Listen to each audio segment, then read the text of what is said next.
자, 직업의 의미를 살펴보도록 하겠습니다. 직업의 여러 단어.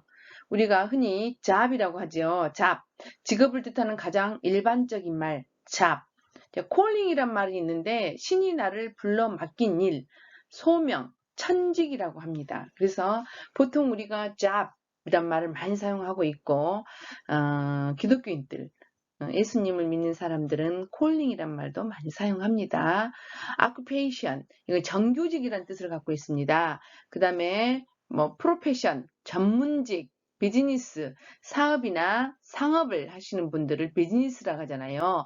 커리어, 경력, 일본에서는 이 커리어란 말이 행정고시에 해당하는 시험 출신 공무원을 가리켜서 커리어라고 합니다. 그래서 이 커리어도 우리는 보통 경력이라고 커리어를 쌓기 위해서 이런 말을 많이 하잖아요. 경력이란 말을 사용을 하는데 일본에서는 행정고시에 해당하는 시험 출신의 공무원을 가리켜서 커리어라고도 한다고 합니다. 나라마다 약간의 다름이 있지요. 직업의 의미를 살펴보도록 하겠습니다. 직업의 의미, 밥벌이를 넘어 공동체에서 필요한 일을 성실히 수행하여 사회에 이바지한다는 뜻이기도 하다. 자, 우리가 밥벌이만 한다고 생각하면 이 직업이 얼마나 무서워요. 그죠? 얼마나 우리가 불쌍합니까? 그렇지만 밥벌이보다는 밥벌이도 되고 내가 생계유지가 첫째라고 했잖아요. 생계유지가 첫 번째이니까 생계유지도 되고 그 다음에는 내 일이 재밌어야 되고 거기서 자아실현까지 이루어지면 얼마나 좋겠어요. 그래서 직업이 자긍심과 정체성이 형성된다는 겁니다. 자, 직업이란 한자를 한번 살펴보도록 하겠습니다. 직자는 직분직자죠. 천직 또는 구식, 직분, 임무, 벼슬, 관직, 지희, 일이란 뜻을 갖고 있습니다. 굳이 나눌 필요가 없는데 굳이 나눠보자면 이런 뜻을 갖고 있고요. 이건 일업자잖아요. 생업, 직업, 생업의 수단, 일, 근무를 뜻하는 것이기도 합니다. 자, 여기서 이제 직업으로 간주하지 않는 것들 해가지고 23쪽에 지금 나와 있습니다. 한번 읽어보도록 하겠습니다. 이거는 직업이 아니야 라고, 이거는 NCS에서 간간히 시험에 나온 문제들입니다. 그래서 한 번씩 읽어보시기 바랍니다. 이자, 주식배당, 임대료, 그러니까 전세금, 월세금 다 포함해서 등과 같은 자산 수입이 있는 경우를 이 사람은 직업이 있다라고 표현하지는 않습니다. 연금법, 국민기초생활보장법, 국민연금법 및 고용보험 등의 사회보장이나 민간보험에 의한 수입이 있는 경우, 내가 만약에 실업자가 됐어요. 그래서 고용보험에서 그 실업급여를 받는단 말이에요. 그 사람은 직업이라고 표현하지 않는다는 겁니다. 경마, 경륜, 복권 등에 의한 배당금이나 주식 투자에 의한 시세 차익이 있는 경우, 돈은 벌기는 벌잖아요. 그렇지만 이거를 직업이라고 말하기는 어렵다. 예금, 적금, 인출, 보험금, 수취, 차용 또는 토지나 금융자산을 매각하여 수입이 있는 경우도 직업이라고 표현하지는 않는다. 자기 집의 가사활동에 전념하는 경우도 여기서 직업이라고 표현하지 않는다는 겁니다. 자, 교육기관에 재학하며 학습에만 전념하는 경우도 이거는 우리가 직업이라고 표현하지 않는다. 시민활동 등에 의한 무급봉사직인 일에 종사하는 경우 의무로 복무 중인 사병, 단기 부사관, 장교와 같은 군인, 사회복지서 수용자의 시설 내 경제활동, 수용자의 활동과 같이 법률에 의한 강제노동을 하는 경우 도박, 강도, 절도, 사기, 매출, 밀수와 같은 불법적인 활동을 하는 사람들, 이런서 고정수입이 있는 모든 사람들을 간주하지 않는다는 겁니다. 그래서 여러분들이 이런 사람들이 직업이라고 표현하기는 어렵다라고 말하고 있습니다. 직업은 첫째로 생계유지, 생업의 수단이 가장 크다. 그렇죠.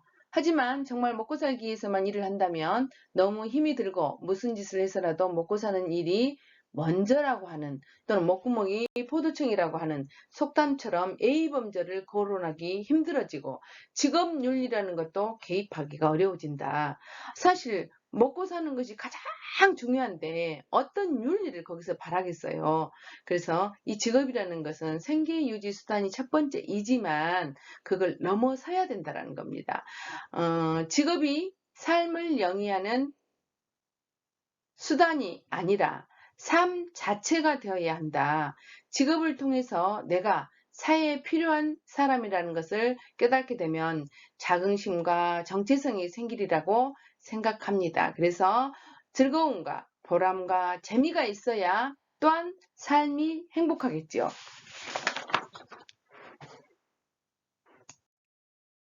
자, 제가 간간히 여러분들한테 거품을 불고 이 이야기를 합니다.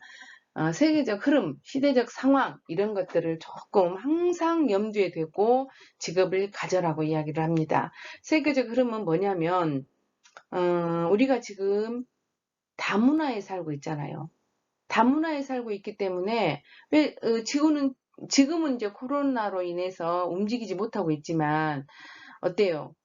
내가 일본에서 점심을 먹고 내가 돈 있을 경우 말합니다. 점심을 먹고 약속을 하고 다시 와서 한국에서 저녁 식사를 할 수 있는 그런 시대이잖아요. 그래서 지구촌은 지구촌화 되어버렸잖아요. 그래서 우리가 다른 나라에서 사는 사람들의 어떤 문화가 다 다르잖아요. 너의 문화, 나의 문화가 다 다르잖아요. 그런 것들을 우리가 인지하지 않으면 우리는 힘들다라는 겁니다. 그래서 다름을 인정하지 않으면 우리는 너무나 힘든 세상에 살고 있다. 그래서 내 것만을 주장하지 말고 네 것이 그렇게 소중하다면 다른 것도 소중하게 생각하라는 겁니다. 그래서 세계적 흐름이 다문화다라는 겁니다. 두 번째로는 저성장이라는 겁니다. 성장이 되지 않기 때문에 사람이 성장이 자꾸 돼야 예를 들어 장사가 잘 돼야 사람을 하나 더 뽑잖아요. 공장이 잘 돌아가야 사람을 더 뽑잖아요. 근데 그런 것들이 이루어지지 않기 때문에 저성장의 시대를 살고 있기 때문에 취직이 어렵다라는 겁니다. 그래서 실업률이 높다라는 겁니다. 그래서 여러분들이 어떻게 이 난국을 개척해 나갈 것인가 잘 생각해야 돼요. 이 변화 속에서 어떤 시대적 흐름을 잘 타야 되잖아요. 또한 저출산, 점점 인구가 줄어들고 우리는 죽지 않고 고령화돼 있고 그래서 옛날에는 죽는 인구가 더 작았어요. 출산 인구가 더 많았어요. 근데 지금 어때요? 출산율이 0.98, 0.90 이렇게 되고 있잖아요. 그래서 우리 여성이 가임 기간 동안에 낳을 수 있는 15세부터 49세 여성 한 명이 낳은 70년대는 4.9명이었어요. 근데 그 여성들이 지금 어때요? 0.9명, 한 명도 안 난다는 거예요. 한 명도 안 나는 사람이 많다라는 겁니다. 이렇게 저출산이 돼버리고 있습니다. 저출산 고령화가 되고 있어요. 출산을 너무 안 하기 때문에 죽는 인구수가 더 많아지고 있는 거예요. 그래서 인구수가 우리나라가 점점 감소하고 있습니다. 그럼에도 불구하고 고령화가 되어 있기 때문에 어때요? 너무 우리가 오래 살아. 제가 우리 친정엄마가 보통 50살, 60살 됐을 때 나는 우리 엄마가 할머니인 줄 알았어요. 50살 후반이 되면 완전히 할머니인 줄 알았어. 근데 89세까지 사셨어요. 제가 이제 50대 후반이 되다 보니까 50대 후반으로 접어들다 보니까 어때요? 나 아줌마 같아. 할머니 안 같아.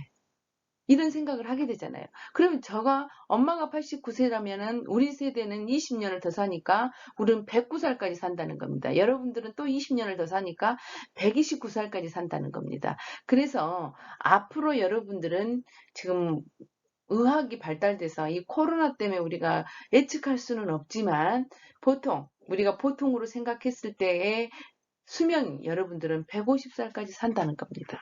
그렇다면 여러분들이 이 직업을 가질 때 얼마나 소중하게 생각해야 되겠는가? 물론 평생 직업입니다. 옛날에는 평생 직장 해가지고 어디 들어가서 65살까지 딱 정년을 하고 나오고 그 뒤로는 편안하게 산다 이렇게 생각했는데 지금은 그렇지 않습니다. 100살까지 사는데 내가 61세, 공무원들 61세, 만 60세에 정년하잖아요. 그러면 40년 동안 어떻게 뭐라고 살아? 그죠? 그래서 우리는 평생 직업을 갖는 것을 목표로 해야 됩니다.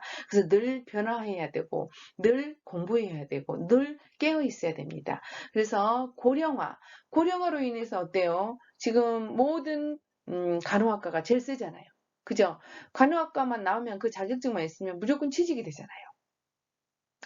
그래서 간호학과가 고령화로 인해서 취업이 잘 된다.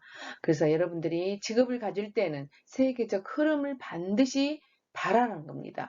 제가 옛날에 겨울에 뜨개질을 한 적이 있습니다. 한번 뜨개질을 하다 보니까 굉장히 재미가 있었어요. 그래서 모자를 이제 몇 코 올려서 몇 코 줄이고 이런 것들을 게이지를 딱 만들어 놓다 보니까 너무 쉽게 빨리 잘 되더라고요. 그래서 엄마 나 이거 직업으로 삼아야 되겠어. 너무 재밌어. 막 열심히 떴거든요. 그랬더니 엄마가 옆에 계시더만 이런 말씀을 하시더라고요. 그걸로 밥 먹고 살겠냐? 이러더라고요. 그게 비전이 있냐가 중요하잖아요. 그래서 여러분들도 마찬가지예요. 비전이 있는가? 이 직업이 내 평생을 먹고 살게 해주겠는가? 이런 것들을 여러분들이 꼭 확인을 하셔야 됩니다. 그래서 IT 하는 거잖아요. 그래서 학교에서 IT 교육을 시켜줄 때 여러분들은 반드시 교육을 받아야 합니다. 그리고 무료잖아요. 그래서 열심히 받아봐야죠. 시대적 흐름이니까.